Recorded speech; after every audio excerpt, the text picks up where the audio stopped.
Assalamualaikum warahmatullahi wabarakatuh. Halo semuanya, nama saya adalah Ahmad Rashid. Saya dari kelas 12 MIPA 2, absen 2. Pada video ini, saya akan menjelaskan tentang teks editorial. Pertama-tama, saya ingin bertanya, apa sih teks editorial itu? Bagaimana sih cara kita membuat teks editorial dan apakah teks editorial hanya ada di koran? Maka untuk menjawab pertanyaan-pertanyaan tersebut, simaklah video ini sampai akhir. Dan selamat menonton.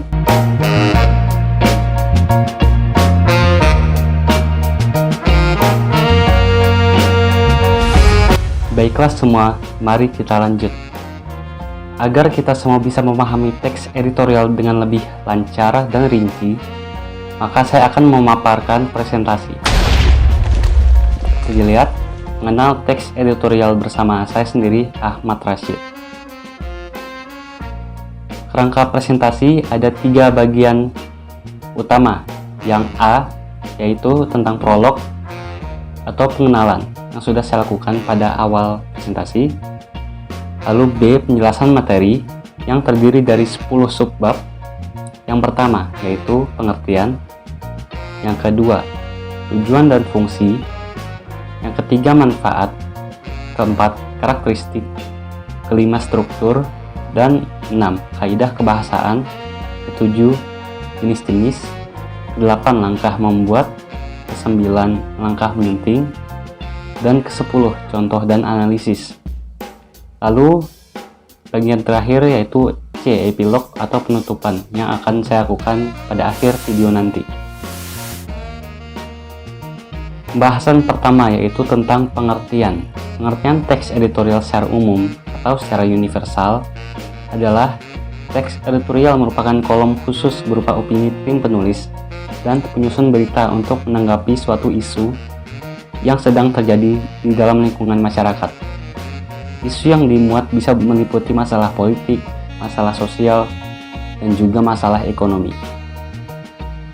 Lalu pengertian teks editorial berdasarkan KBBI atau Kamus Besar Bahasa Indonesia, yaitu teks editorial adalah suatu gagasan, ide, ataupun pendirian seseorang yang ditulis melalui kaidah kebahasaan teks opini, sehingga apa yang dikemukakan akan mampu memberikan wawasan dan bisa memberikan dampak bagi seseorang yang membacanya. Apakah Anda tahu, teks editorial bisa juga disebut dengan sebutan tajuk rencana. Jadi, jika ada seseorang yang menyebutkan teks editorial dengan nama tajuk rencana, itu memiliki arti yang sama dan hal yang sama ya. Di mana saja sih teks editorial bisa ditemukan? Nah, teks editorial biasanya ditemukan pada yang pertama adalah surat kabar. Surat kabar ini biasa ditemukan dalam bentuk koran. Bisa kita dapat koran dalam kehidupan kita sehari-hari ya. Lalu, teks editorial bisa kita temukan dalam media online. Media online ini bisa merupakan website ataupun berita online, seperti Line Today dan lain-lain. Dan yang terakhir, teks editorial bisa ditemukan pada majalah. Majalah ini sendiri bisa dijumpai di toko buku dan di Alfamart atau Indomaret. Lalu, kita lanjut ke pengertian teks editorial menurut ahli bahasa. Dari berbagai sumber yang telah saya dapat dari internet, saya mendapatkan 4 pendapat ahli bahasa. Yang pertama adalah pendapat Haris Sumadiria yang menyatakan bahwa teks editorial adalah opini yang berisi aspirasi, pendapat, dan sikap resmi suatu media pers terhadap persoalan potensial, fenomenal, aktual, dan atau kontroversial yang terjadi di dalam masyarakat. Lalu, pendapat Syafruddin Yunus. Menurut beliau, tajuk rencana adalah opini atau pendapat atau sikap resmi suatu media sebagai institusi penerbitan terhadap topik aktual, fenomenal, atau kontroversial yang menjadi perhatian masyarakat. Lanjut ke pengertian menurut Lyle Spencer. Menurut Lyle Spencer dalam bukunya yang berjudul Editorial Writing, menyatakan bahwa teks editorial adalah pernyataan tentang fakta dan opini secara singkat, logis, menarik, yang ditinjau berdasarkan dari segi penulisan dan untuk mempengaruhi pendapat atau memberikan pandangan, serta berita yang menonjol sehingga pembaca surat kabar akan menyimak pentingnya arti berita yang ditunjukkan. Lanjut ke pendapat keempat, pendapat terakhir yang saya dapat dari internet, yaitu pengertian teks editorial menurut Asep Syamsul. Menurut Asep Syamsul ini, teks editorial atau tajuk rencana adalah tulisan kolom yang dibuat oleh redaksi sebuah penerbitan pers yang dimuat di halaman khusus bagi tulisan-tulisan opini tentang suatu masalah atau peristiwa, yang bahasa Inggrisnya opinion pieces, dikenal dengan nama kolom opini atau halaman opini, opinion page. Opinion page dan opinion pieces ini biasanya berisikan tajuk rencana, pojok, karikatur, surat pembaca atau letter to the editor, artikel atau penulisan atas nama atau line by story, dan kolom atau tulisan khusus dari penulis ternama, pengamat, pakar, maupun analis. Mari kita lanjut ke pembahasan kedua, yaitu tentang tujuan dan fungsi dari teks editorial. Apa sih tujuan dan fungsi dari teks editorial? Bisa kita lihat di sebelah kiri, fungsi dari teks editorial itu ada 4 dari yang saya dapat ya. Yang pertama adalah fungsi teks editorial untuk menjelaskan berita-berita dan dampaknya pada masyarakat. Memang ini sangat penting ya. Kalau kita menjadi masyarakat, kita harus mengetahui berita-berita apa saja dan dampaknya agar kita sebagai masyarakat bisa mengetahui cara untuk bertindak dengan penduduk Indonesia lainnya. Lalu fungsi kedua dari fungsi teks editorial adalah untuk memberi latar belakang yang berkaitan tentang kenyataan sosial dan faktor yang mempengaruhi dengan lebih menyeluruh. Fungsi tersebut merupakan hal yang memang sangat penting ya, karena agar kita bisa lebih memahami apa yang harus kita lakukan terhadap suatu isu yang sedang hangat, kita harus mengetahui latar belakang tersebut. Mari kita lanjut ke fungsi teks editorial ketiga, yaitu teks editorial terkadang ada analisis kondisi yang berperan untuk masyarakat agar mempersiapkan akan kemungkinan yang akan terjadi. Lalu, keempat, yaitu fungsi dari teks editorial adalah meneruskan penilaian moral mengenai berita tersebut. Setelah fungsi teks editorial, mari kita lanjut ke tujuan teks editorial yang ada sebelah kanan teks. Dari beberapa sumber yang saya dapatkan, saya mendapat 2 tujuan utama dari teks editorial. Yang pertama adalah untuk memberikan pandangan atau opini sang redaksi terhadap para pembaca terhadap atau pada isu yang tengah berkembang atau isu yang sangat hangat dibicarakan pada media massa maupun masyarakat. Lalu tujuan kedua dari teks editorial adalah untuk mengajak pembaca agar turut berpikir terkait isu aktual yang tengah hangat diperbincangkan atau di kehidupan sekitar. Lalu mari kita lanjut ke pembahasan ketiga dari teks editorial, yaitu tentang manfaat teks editorial. Itu apa sih? Manfaat teks editorial yaitu memberikan berbagai informasi kepada pembaca mengenai suatu fenomena atau peristiwa, dan penulisan teks ini bisa membantu merangsang pemikiran para pembaca sehingga pembaca bisa bergerak untuk melakukan suatu tindakan. Dengan membaca suatu teks yang baik dan semakin baik teksnya, maka akan semakin mudah dipahami. Lanjut ke pembahasan keempat, yaitu tentang karakteristik teks editorial atau biasa disebut dengan ciri-ciri teks editorial. Karakteristik atau ciri-ciri teks editorial ada 4. Yang pertama adalah menjadi perbincangan. Teks editorial selalu memiliki topik yang menarik dan hangat, atau yang dimaksud dengan topik yang hangat adalah sedang diperbincangkan oleh luas melalui media sosial maupun media massa lainnya yang bersifat faktual.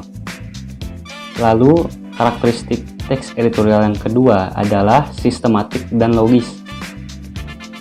Teks editorial diuraikan secara teratur, sehingga mampu membentuk kesatuan dan menjelaskan sebab akibat permasalahan dengan jelas. Ketiga, ciri-ciri dari teks editorial adalah menarik perhatian. Teks editorial sangat menarik untuk dibaca karena ditulis menggunakan penggunaan kalimat yang singkat, padat, dan jelas.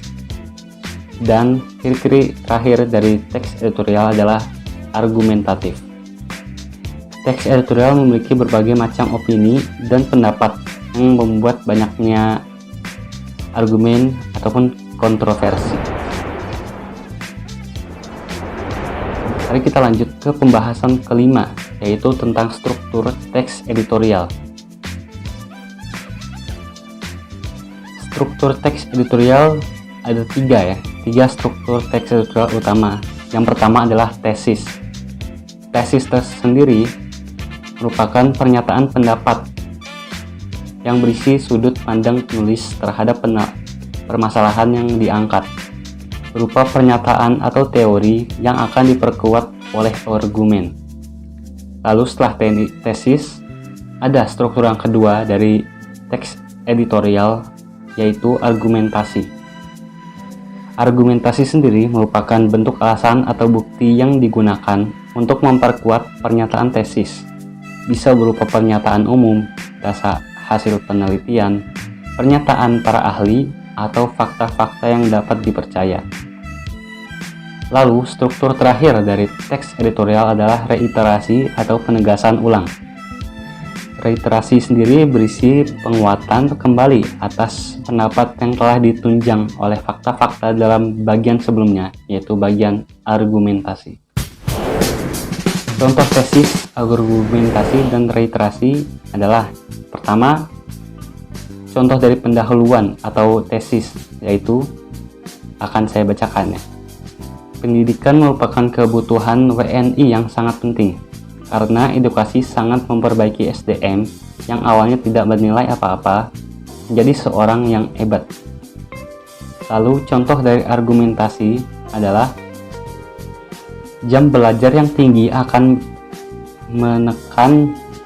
tekanan menyebabkan beberapa anak membangkang dan memilih tidak menaati peraturan sekolah. Beberapa dari mereka mungkin bersinar di sepak bola, tetapi banyak juga anak-anak selama berjam-jam belajar. Lalu reiterasi. Contoh dari reiterasi adalah sebagai berikut. Para peneliti menunjukkan kekhawatiran tentang standar yang mendorong sekolah untuk memasukkan sebanyak mungkin pembelajaran formal. Latar belakang penyebab stigma ini adalah budaya di mana semakin banyaknya waktu yang digunakan untuk belajar, maka semakin tinggi pula persentase kecerdasan yang didapatkan. Padahal tidak seperti itu sepenuhnya. Contoh dari negara yang memiliki waktu belajar yang sedikit yaitu adalah Finlandia. Finlandia sendiri merupakan negara yang memiliki waktu belajar yang sangat sedikit, yang merupakan negara dengan tingkat kecerdasan tertinggi di dunia ya. Maka stigma ini merupakan stigma yang salah. Lanjut ke pembahasan ke-6, yaitu tentang kaidah kebahasaan teks editorial. Apa sih kaidah kebahasaan teks editorial? Kaidah kebahasaan teks editorial yaitu yang pertama adalah terdapat kalimat retoris. Kalimat retoris merupakan kalimat tanya yang tidak ditunjukkan untuk mendapatkan jawaban, melainkan ditunjukkan untuk membaca agar merenungkan masalah yang dipertanyakan tersebut, sehingga tergerak hatinya para pembaca untuk berbuat sesuatu atau minimal berubah pandangannya terhadap isu yang dibahas. Contoh dari kalimat retoris adalah: benarkah COVID-19 telah menghilangkan kebahagiaan kita? Setelah kalimat retoris ada kata populer. Kata populer sendiri merupakan kata-kata yang mudah dipahami oleh orang banyak. Contohnya adalah terkaget-kaget, pencitraan, menenggarai, dan lain-lain. Setelah kata populer, ada adverbia. Adverbia ini merupakan kata keterangan yang ditunjukkan untuk meyakinkan pembaca. Contohnya, tadi siang kabut asap masih menyelimuti kota Riau. Lanjut ke kaidah kebahasaan keempat, kelima, keenam, dan ketujuh. Yang keempat adalah verba mental. Verba mental merupakan verba yang menerangkan persepsi, afeksi, dan kognisi. Contoh dari verba mental adalah yang pertama melihat, merasa, suka, khawatir, berpikir, memahami, dan sebagainya. Lalu setelah verba mental ada verba material. Verba material ini merupakan verba yang menunjukkan perbuatan fisik atau peristiwa. Contohnya adalah berdasarkan kenyataan tersebut, diperlukan langkah bijak untuk menangani pengangguran di Indonesia. Lalu, kaidah kebahasaan keenam, yaitu tentang konjungsi. Konjungsi merupakan kata hubung. Dalam teks editorial banyak sekali kata konjungsi. Contohnya, yaitu padahal, justru, sebelumnya, lalu, setelah itu, dan lain-lain. Dan kaidah kebahasaan ketujuh yaitu tentang verba relasional. Verba relasional merupakan verba yang menunjukkan hubungan sebab akibat. Contohnya, daya resap tanah terhadap air yang semakin menurun dapat menyebabkan banjir. Lalu pembahasan ketujuh yaitu tentang jenis-jenis teks editorial. Jenis-jenis teks editorial ada 3 ya. Yang pertama adalah interpretatif editorial. Interpretatif editorial adalah jenis teks editorial yang menjelaskan isu dengan memberikan fakta dan figur dengan tujuan memberikan pengetahuan. Lalu jenis kedua dari teks editorial adalah controversial editorial. Kontroversial editorial adalah jenis teks editorial yang bertujuan untuk meyakinkan seorang pembaca pada keinginan untuk menumbuhkan kepercayaan pembaca terhadap suatu isu. Dalam editorial ini, terkadang pendapat berlawanan akan digambarkan lebih buruk. Dan jenis terakhir dari teks editorial adalah explanation editorial. Editorial ekspansi sendiri memiliki arti sebagaimana jenis teks editorial yang menyajikan masalah atau isu supaya bisa dinilai oleh pembaca. Biasanya, teks editorial ini mempunyai tujuan untuk mengidentifikasi suatu masalah dan membuka mata masyarakat supaya bisa memperhatikan isu tersebut. Lanjut ke pembahasan ke-8, yaitu tentang langkah menyusun teks editorial. Langkah menyusun teks editorial sendiri ada 5 ya. Yang pertama, agar kita bisa membuat teks editorial yang bagus dan benar, yaitu kita harus menemukan topik atau masalah penting yang menjadi sudut pandang berita terkini dan menarik perhatian pembaca. Lalu, yang kedua, mengumpulkan informasi dan fakta, meliputi laporan objektif, dan melakukan riset. Lalu, yang ketiga adalah menganalisis masalah yang telah diangkat. Lalu, langkah keempat, memberikan solusi yang realistis terhadap masalah di luar pengetahuan umum. Dan langkah terakhir atau langkah kelima, menulislah kurang lebih 500 kata dengan menggunakan kata kerja dan tidak menggunakan kata ganti seperti kata saya. Lanjut ke pembahasan ke-9, yaitu langkah menyusun teks editorial. Apa sih langkah menyunting teks editorial?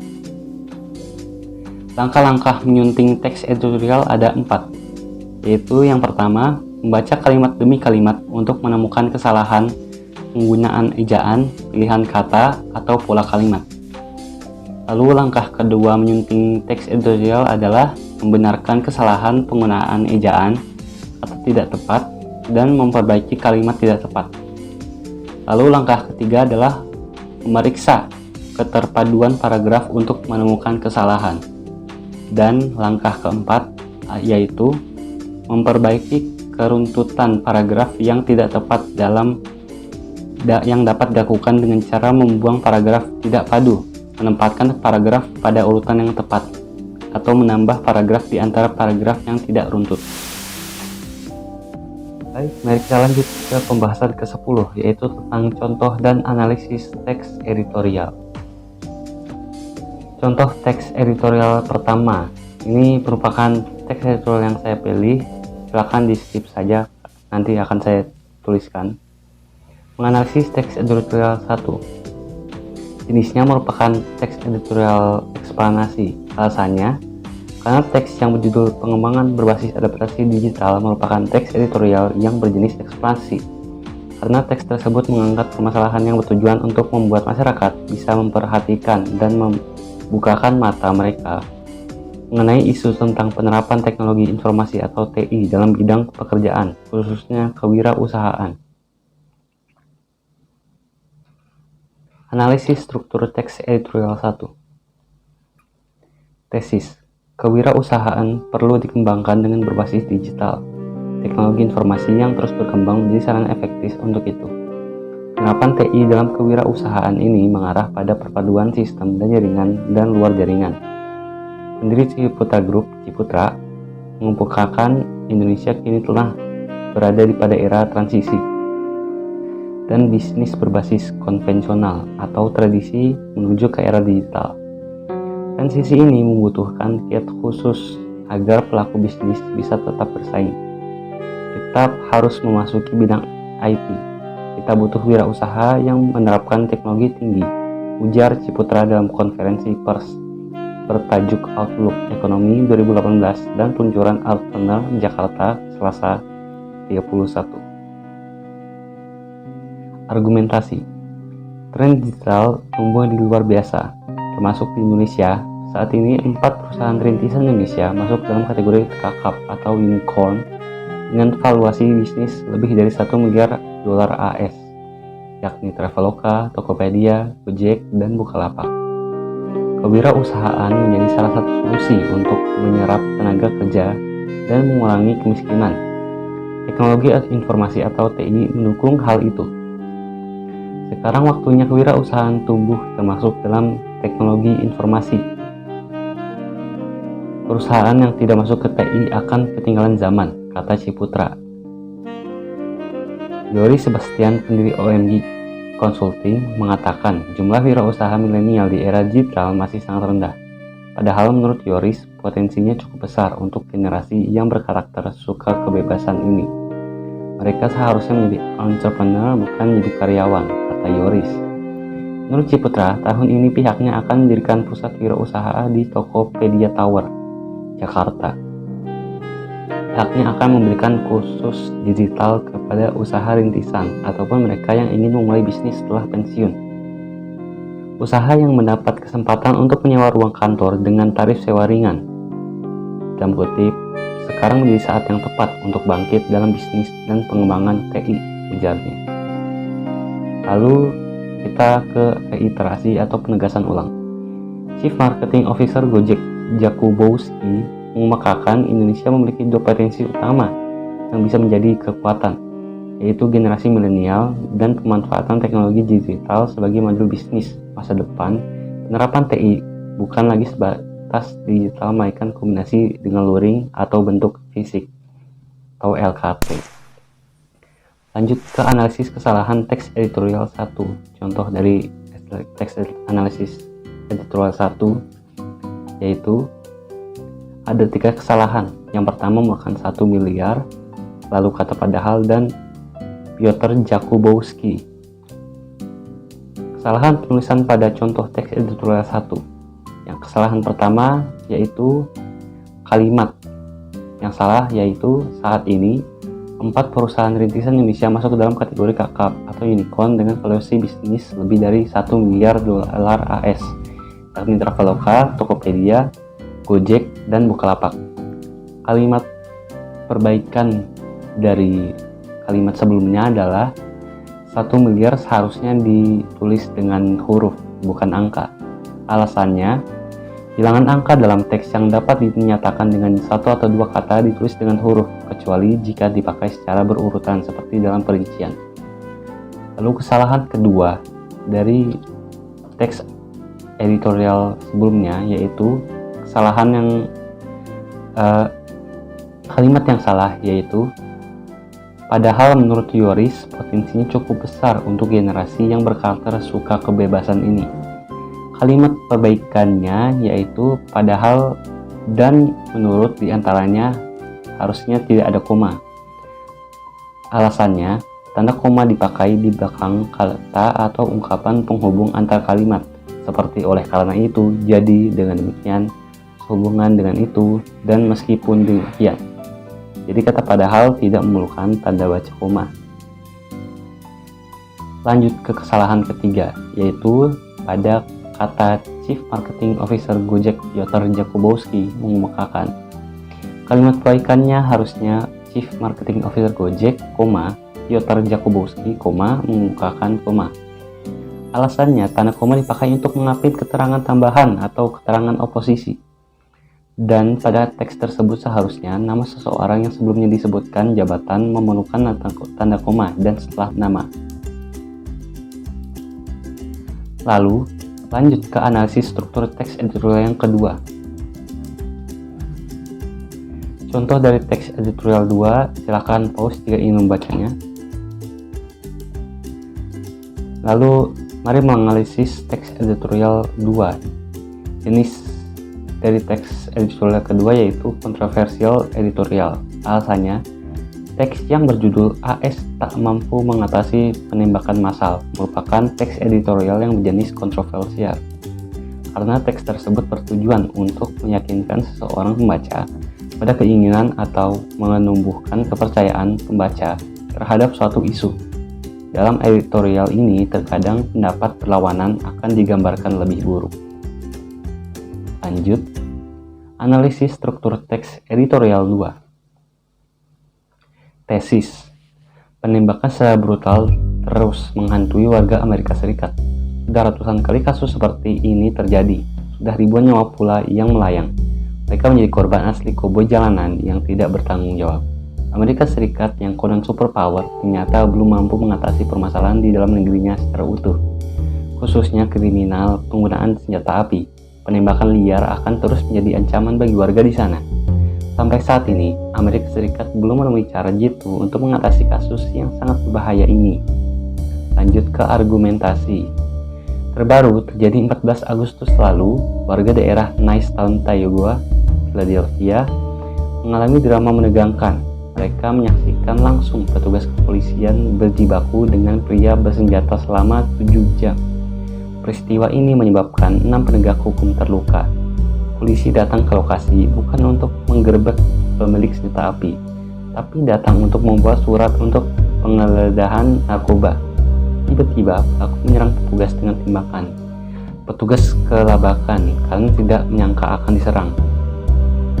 Lalu, pelaku bernama Maurice Hill, pria 36 tahun itu memang punya catatan kriminal yang cukup panjang, termasuk kepemilikan senjata ilegal.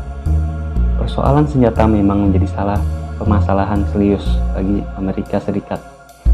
Aturan yang begitu longgar membuat pelaku kejahatan bisa mendapatkan senjata api dengan mudah.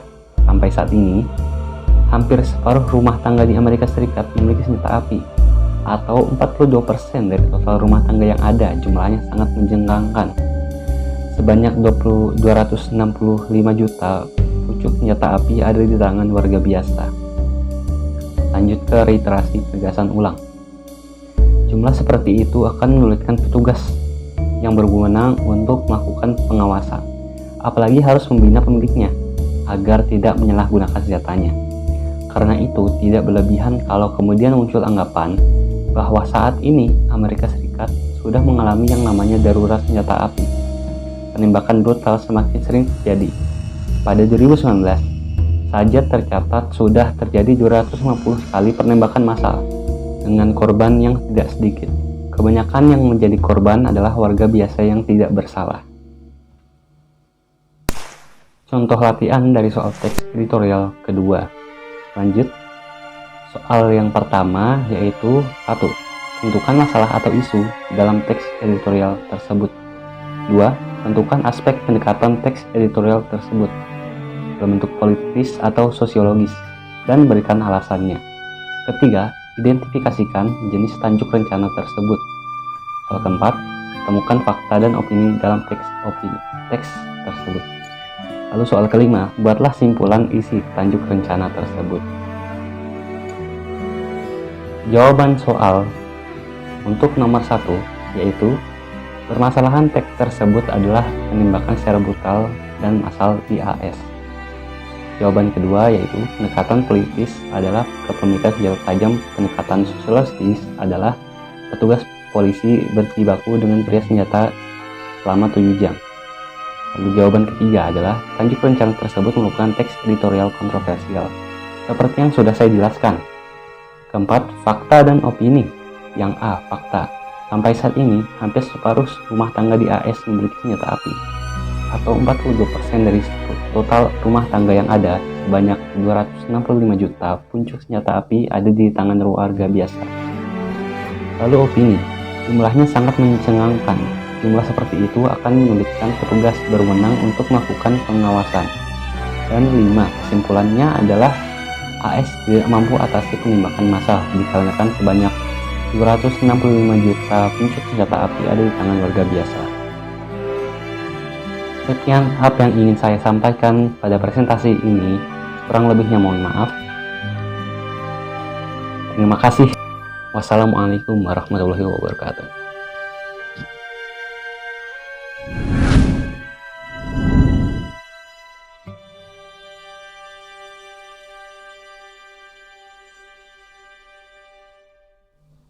Baiklah semuanya, sampai di sini saja materi yang akan saya sampaikan.